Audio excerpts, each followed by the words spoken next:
ప్రియులారా, మన ప్రభు అయిన యేసుక్రీస్తు నామంలో మీకు శుభోదయం. ఆయనను గూర్చి అనుదిన ఆత్మీయ ఆహారం ఫిబ్రవరి 19 గురువారం. నేటి మన ధ్యాన లేఖనం రాజులు మొదటి గ్రంథం 3వ అధ్యాయం 9వ వచనం. ఇంత గొప్పదైన నీ జన్మనకు న్యాయము తీర్చగలవాడెవడు? కాబట్టి నేను మంచి చెడ్డలు వేచించి నీ జనులకు న్యాయము తీర్చినట్లు నీ దాసుడనైన నాకు వివేకము గల హృదయము దయచేయము. వ్యాఖ్యానాంశం జ్ఞాన హృదయం. వ్యాఖ్యానం.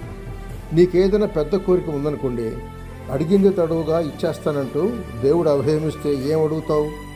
ధనమా, ఆరోగ్యమా, ఆనందమా? సొలొమోను తనకు జ్ఞాన హృదయం ఇమ్మని అడిగాడు. అసలు అలాంటి కోరికలోనే గొప్ప జ్ఞానం ఉంది. అయితే సొలొమోను జీవించిన కాలంలోని పరిస్థితులు అలాంటి కోరికకు అవకాశం కల్పించాయి. ఒక గొప్ప వ్యక్తి అడుగుజాడల్లో అతడు నడుచుకునేలాగా. రాజులు మొదటి గ్రంథం 3:6. అతడు బాలుడు, స్వయంగా అనుభవరహితుణ్ణి అని వినమ్రంగా చెప్పుకున్నాడు. 7వ వచనంలో దేవుని ప్రజలు నడిపించే భారం అతని నెత్తిన పడింది. 8వ వచనం ఈ ప్రజల పేరుకు దేవుని ప్రజలే, కానీ వారి తీరు మాత్రం అందుకు పూర్తి భిన్నం. అనేక పర్యాయాలు వారు మొండిగా, తిరుగుబాటుదారులుగా, నాయకుల మీద కఠినంగా వ్యవహరించేవారిగా ప్రవర్తించారు. అప్పుడప్పుడే రాజభవనంలో వారసత్వపు అంతర్యుద్ధంలో ఉండి బయటపడ్డాడు. మొదటి రాజుల గ్రంథం 1-2 అధ్యాయాలు చూడండి. శత్రువుల్లో చాలామందిని అడ్డు తొలగించుకున్నాడు. అయితే వాటి చుట్టూ అలముకున్న సంఘటనలు కానీ, తన తండ్రి జీవితంపై చేసిన హత్యా ప్రయత్నాలు కానీ ఎలా మర్చిపోగలడు? ఆ మాటకొస్తే తన జన్మ చుట్టూ ఉన్న పరిస్థితుల మాట ఏమిటి? 2వ సమూయేలు 11-12 అధ్యాయాలు గమనించండి.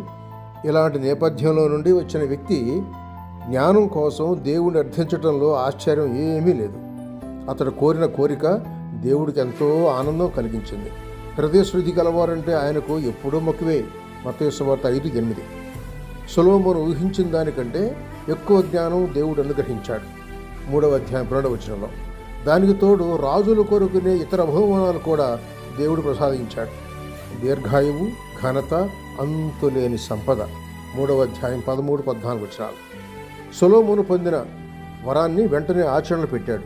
2 తల్లులు తమ బిడ్డ విషయమై వ్యాజ్యంతో వస్తే దాన్ని ఎంతో జ్ఞానంతో సొలొమోను పరిష్కరించాడు. 3వ అధ్యాయం 16-27 వచనాలు చూడండి.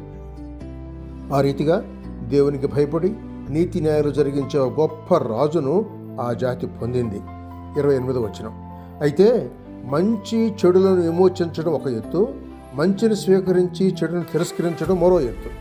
ఇంత మహాజ్ఞాని అయి కూడా సొలొమోను వందలాది రాజకీయ వ్యవహారాలు చేసుకున్నాడు. మొదటి రాజులు 11వ అధ్యాయం 1-2-3 వచనాలు చూడండి. ఇది ధర్మశాస్త్రం మేరటమే. అతడి భార్యలు అతన్ని విగ్రహారాధన వైపు మళ్లించారు. ఫలితంగా రాజ్యం 2 ముక్కలైంది. మొదటి రాజులు 11వ అధ్యాయం 9-13 వచనాలు. ప్రియ సహోదర సహోదరి, దేవుడు ప్రత్యక్షమై ఏమైనా కోరుకో అంటే ఏం కోరుకుంటావు? కోరింది లభిస్తే దాన్ని ఎలా వినియోగిస్తావు? చివరకు ఎలాంటి వ్యక్తిగా మారిపోతావు? జాగ్రత్త సుమా. శుభములతో వందనాలు.